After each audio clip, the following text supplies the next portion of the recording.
حافظ حمداللہ صاحب آج کے صدارتی الیکشن کو آپ کیسے دیکھتے ہیں؟ یہ آئینی تھا یا آپ بھی اس کو غیر حافظ؟ تو آپ شروع سے غصے میں لگ رہے ہیں سر، یا آپ اس کو غیر آئینی ہی؟ حافظ حمداللہ صاحب آج کل بڑے گرجتے برستے ہیں الیکشن کے بعد سے، جب سے میرے پروگرام میں آ رہے ہیں الیکشن میں دھاندلی کے حوالے سے، لیکن یہ بتائیں الیکشن کو کیسے دیکھتے ہیں آپ آج کے، آئینی غیر آئینی؟ بسم اللہ الرحمن الرحیم۔ دیکھیں فارس میں بھی بات یہ ہم نے روز اول سے کہا ہے، ہماری پارٹی نے، جمعیت علماء اسلام نے، کہ ہم اس الیکشن کو مانتے ہی نہیں، جی تسلیم نہیں کرتے۔ ہم مسترد کر چکے۔ جس الیکشن کو میں مسترد کر چکا ہوں اس بنیاد پر کہ وہ الیکشن یا تو دولت کے زور پہ ہوئی ہے یا طاقت کے زور پہ ہوئی ہے۔ جو ہارے ہوئے تھے ان کو جتوایا گیا، جو جیتے ہوئے تھے ان کو ہروایا گیا۔ ایک صوبے کی بات نہیں کر رہا ہوں، دو کی بات نہیں کر رہا ہوں، پورے ملک کی بات کر رہا ہوں۔ تو جب یہ سب کچھ ہوا ہے، پھر اسی دولت اور طاقت کے نتیجے میں جو چوز کیے گئے جو لوگ آئے پارلیمنٹ میں، تو غیر آئینی طور پر آیا، کیونکہ غیر آئینی ہے؟ بالکل۔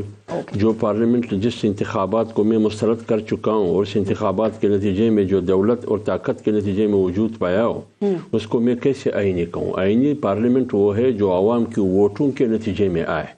یہ تو ووٹ کے نہیں، یہ تو نوٹ کے نتیجے میں آئے۔ نوٹ پی ٹی آئی بھی نہیں کہہ رہی، جو اب سنی اتحاد کونسل المعروف ہے، پی ٹی آئی کا اپنا موقف ہے۔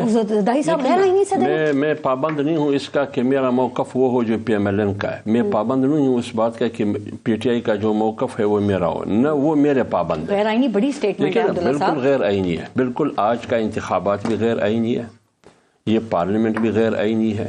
یہ پارلیمنٹ عوام کا نمائندہ پارلیمنٹ نہیں ہے، یہ ووٹ عوام کے ووٹ کا نمائندہ پارلیمنٹ نہیں ہے، یہ نوٹ کا نمائندہ پارلیمنٹ ہے۔ تو میں آپ کی بات سے کیا سمجھوں؟ آپ نے صدارتی الیکشن میں ووٹ نہیں دیا، وزارت عظمیٰ کے الیکشن میں ووٹ نہیں دیا، آئندہ بھی جو اس اسمبلی کی کاروائی ہوگی اس کا بھی آپ بائی کاٹ کریں گے، اس میں بھی آپ نہیں جائیں گے، یا صرف آئینی عہدوں کے انتخاب تک بائی کاٹ ہے؟ یہ جو پروسیس ہوا نا، اس کا فائدہ تو کسی نہ کسی کو ملتا تھا نا۔ تو لہٰذا جو لوگ صدر بنتے، وزیر اعظم بنتے، وہ کیسے بلوچستان کی اسمبلی کی ووٹوں کو ملے نا۔ آپ کے پاس آئے تھے یہ آپ کو منانے کے لیے؟ میری بات تو سنیے۔ بلوچستان اسمبلی سے 47 ووٹ ملے۔ یہ 47 کے 47 وہ ہے جو فارم 47 کے سے پیدا ہوئے، یہ ان کے پیدائشی ہے۔ تو لہٰذا 47 ووٹ بلوچستان سے ملے، اور وہی 47 جو 47 فارم کے نتیجے میں وہ جیت چکے ہیں۔ اب اس کے نتیجے میں جب صدر یہاں منتخب ہوتا ہے، اس کو آپ کیسے آئینی سمجھتے ہیں، کیسے عوام کا نمائندہ سمجھتے ہیں؟ حالانکہ صدر آصف رضا زرداری صاحب کی ذات، ان کی شخصیت پر ہمیں کوئی اعتراض نہیں ہے، نہ پی ایم ایل این کی شخصیات پر، ان پر ہمیں اعتراض ہے، ہمیں پروسیس پر اعتراض ہے، ہمیں سسٹم پر اعتراض ہے۔ باقی وہ بے شک ان کو اس انتخابات کو آسمانی تحفہ کہتے ہیں تو بھی ان کی مرضی، اگر اس کو کوئی اور نام دیتے ہیں بھی ان کی مرضی، لیکن ہمارے مطابق یہ سارا ڈرامہ اور ڈکوسلا ہے۔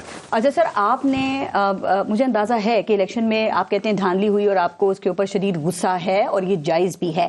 ایک طرف آپ صدر اور وزیر اعظم کا جو الیکشن ہوتا ہے اس کا آپ بائی کاٹ کرتے ہیں، دوسری طرف جو سنی اتحاد کونسل کو ملنے والی مخصوص نشستیں اس پہ آپ نے نظر بھی رکھی ہوئی ہے، پھر آپ مخالفت کرتے ہیں کہ وہ نشستیں ان کو بھی نہ ملیں، اور آپ کو ملتی ہیں تو آپ قبول بھی کر لیتے ہیں، تو یہ کیا تضاد ہے آپ کا؟ دیکھیے اس سلسلے میں جو مخصوص نشستیں ہیں، میری ذاتی رائے ہے، پارٹی کی رائے نہیں، میری ذاتی رائے ہے۔ پارٹی کی رائے جب آتی ہے نا، پھر وہاں ذاتی رائے کی کوئی حیثیت نہیں ہے۔ میری ذاتی رائے یہ ہے کہ ہمیں یعنی جے کو مخصوص نشستیں نہیں لینی چاہیے۔ کیا بات ہے، تو پارٹی سے بات نہیں کی آپ نے اس کے اوپر کہ ان کا بھی موقف ہوتا؟ یہ جو الیکشن کمیشن کی طرف سے چور دروازے سے جو خیرات ملا ہے نا، اس خیرات کو جوتی کی نوک پر رکھ کر اس کو پھینک دینا چاہیے، میری ذاتی رائے ہے۔ لیکن جب پارٹی کا فیصلہ ہوتا ہے پھر وہاں میری ذاتی رائے کوئی حیثیت تو یعنی کہ آپ پارٹی پالیسی سے اختلاف کرتے ہیں؟ ٹھیک نہیں، مطلب یہ اگر مجھ سے پوچھا گیا، اگر مجھ سے پوچھا گیا نا، پوچھا میں نے آپ سے، یہ اگر مجھ سے پارٹی نے پوچھا تو میری رائے یہ ہو۔ اچھا، اب شہباز شریف صاحب اور آصف علی زرداری صاحب صدر بن گئے ہیں، وزیر اعظم بن گئے ہیں، کیا مولانا صاحب ان کو ویلکم کریں گے؟ تاریخ میں پہلی مرتبہ ایسا ہوا ہے، چونکہ نون لیگ اور پاکستان پیپلز پارٹی تو نیک شگون کہہ رہے ہیں۔ لیکن مجھے پتہ نہیں ہے کہ مولانا صاحب اس کو نیک شگون کہیں گے۔ مولانا صاحب جب پوری پارلیمنٹ کو نیک شگون ملک کے لیے نہیں سمجھتے ہیں، پوری پارلیمنٹ کو ملک کے لیے تباہی و بربادی کا سبب سمجھتے ہیں، کیونکہ جب اس ملک میں سیاسی استحکام نہیں ہے، معاشی استحکام نہیں ہے، تو اس قسم کی انتخابات کے نتیجے میں سیاسی استحکام اور معاشی استحکام کہاں ہے؟ آپ کو کہ آپ کا غصہ ختم ہو جائے گا، آپ کی ناراضگی دور ہو سکتی ہے کسی طرح؟ ایک بات سنیے، میرے ووٹ چوری ہوئے، ڈنڈے اور دولت کے زور پر، اور ہم نے یہ مذاق بنایا ہے کہ ہمیں صدر کا عہدہ بنے گا یا گورنر کا عہدہ ملے گا، پھر اس کے نتیجے میں مولانا صاحب راضی ہو جائیں گے. یہ باتیں جو یہ بچوں کی باتیں. اچھا ذرا یہ رمضان المبارک گزرنے دے، پھر میں دیکھتا ہوں یہ حکومت کیسی. آپ کیا کریں گے؟ کیا کریں گے؟ جو جمہوری طریقے سے جو کچھ ہم کر سکتے ہیں، آئین اور قانون جو اجازت دیتے ہیں. 9 مئی جیسا کوئی واقعہ تو نہیں ہوگا؟ میری بات تو سنیں نا، یہ جمعیت علماء اسلام آج کی پارٹی نہیں ہے. پاکستان نہیں تھا، جمعیت علماء اسلام تھا. یہ وہ پارٹی ہے، یہ 100 سالہ پارٹی ہے، یہ کل کا پیدا ہوا پارٹی نہیں ہے. لہٰذا ہم سمجھتے ہیں جب ہم آئین سازی میں شامل تھے 73 کی آئین میں مفتی محمود رحمۃ اللہ علیہ کا کردار رہا ہے. ہم ہر ڈکٹیٹر اور ہر آمر کے خلاف لڑے ہیں. جمہوری جدوجہد ہم نے کی ہے، وہ ڈکٹیٹر علی الاعلان ہو یا وہ خاموش ڈکٹیٹر ہو. ٹھیک ہے نا؟ لہٰذا جمعیت علماء اسلام کی یہ تاریخ ہے. رمضان المبارک گزرنے دے، انشاءاللہ پھر دمدمس کلندر ہوگا.